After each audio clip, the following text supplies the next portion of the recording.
Hi అండి, అందరికీ నమస్తే. Welcome back to our channel అమ్మ అభిరుచి. ఇవాళ రెసిపీ వచ్చేసి ఫిష్ ఫ్రై అండి. చాలా ఈజీ అండ్ టేస్టీ రెసిపీ. ఒక్కసారి ఈ ప్రాసెస్లో ట్రై చేయండి. అంతేకాకుండా చేపలు కూడా క్రిస్పీగా ఉంటాయండి. ఎలాగా ఏంటి అనేది ఫుల్ వీడియో అయితే చూసేయండి.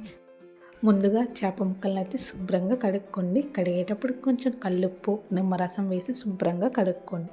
అలా కడుక్కున్న చేప ముక్కల్లో 1/2 స్పూన్ పసుపు, 1/2 స్పూన్ సాల్ట్ కూడా వేసుకొని బాగా కలుపుకోండి. ఈ పసుపు సాల్ట్ అనేది చేప ముక్కలకు పట్టేంత వరకు కలుపుకోవాలి. ఇలా కలుపుకొని ఒక 5 నిమిషాలు పక్కన పెట్టుకోండి. తర్వాత వాటర్ వేసుకొని శుభ్రంగా కడుక్కోవాలి. ఇలా చేయడం వల్ల చేప ముక్కలు అయితే నీచు వాసన అయితే అస్సలు ఉండదండి. అలాగే ఫ్రై చేసినప్పుడు ముక్కలు కూడా బాగుంటాయండి. ఇలా శుభ్రంగా కడుక్కొని కొంచెం సేపు పక్కన పెట్టండి. ఈలోపు ఒక గిన్నెనైతే తీసుకోవాలండి. ఇందులో 1/2 స్పూన్ పసుపు, అలాగే రుచికి తగ్గట్టు సాల్ట్ వేసుకోండి. కొంచెం స్పైసీ ఎక్కువ వేసుకోండి. 2 స్పూన్ల కారాన్ని అయితే వేసుకోండి. ఈ చేపల ఫ్రైలోకి స్పైసీగా ఉంటేనే బాగుంటుందండి. అలాగే 1 స్పూన్ అల్లం వెల్లుల్లి పేస్ట్, 1 స్పూన్ గరం మసాలా పొడిని కూడా వేసుకోండి. 2 రెబ్బల కరివేపాకును కూడా ఖచ్చితంగా వేసుకోండి. ఫ్లేవర్ చాలా బాగుంటుంది. లైట్గా ఆయిల్ని కూడా వేసుకోండి. 1 స్పూన్ అయితే సరిపోతుంది. ఇవన్నీ వేసాక ఒక్కసారి కలుపుకోవాలండి. కావాలి అంటే కొంచెం వాటర్ వేసుకొని కలుపుకోండి.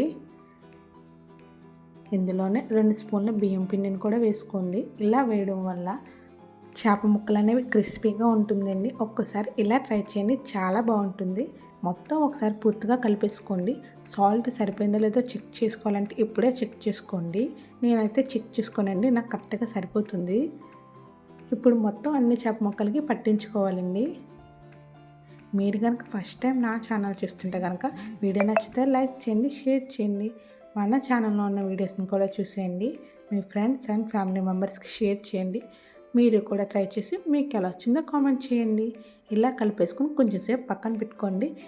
వీలైతే ఫ్రిడ్జ్లో పెట్టుకోండి. ఎక్కువసేపు ఫ్రిడ్జ్లో ఉన్న బాగానే ఉంటుందండి. కానీ మనం వేపే ముందు మాత్రం కాకుండా ఒక అరగంట సేపు ముందే తీసుకుని మొత్తం కూలింగ్ అంతా పోయాక అప్పుడు మాత్రమే వేపుకోవాలండి. అప్పుడే చేప ముక్కలు అనేవి బాగా వస్తాయి. ఫ్రిడ్జ్లోంచి తీసిన వెంటనే అస్సలు వేపుకోవద్దండి. నూనె బాగా వేడెక్కాక ఒకవైపు బాగా వేగాక రెండో వైపునైతే టర్న్ చేసుకోవాలండి. అంతేనండి, simple and tasty and easy fish fry ready అయిపోయింది. ఈ ప్రాసెస్లో ట్రై చేయండి, చాలా బాగా వస్తుంది. మీరు కనుక ఫస్ట్ టైం కనుక నా వీడియో చూస్తే కనుక ఖచ్చితంగా ఛానల్ సబ్స్క్రైబ్ చేసుకోండి.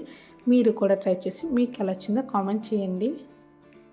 వేపేటప్పుడు మూత పెట్టుకొని వేపుకోండి. ఇలా వేగడం వల్ల క్రిస్పీగా వేగుతుంది, అలాగే బాగా వేగుతుంది కూడానండి.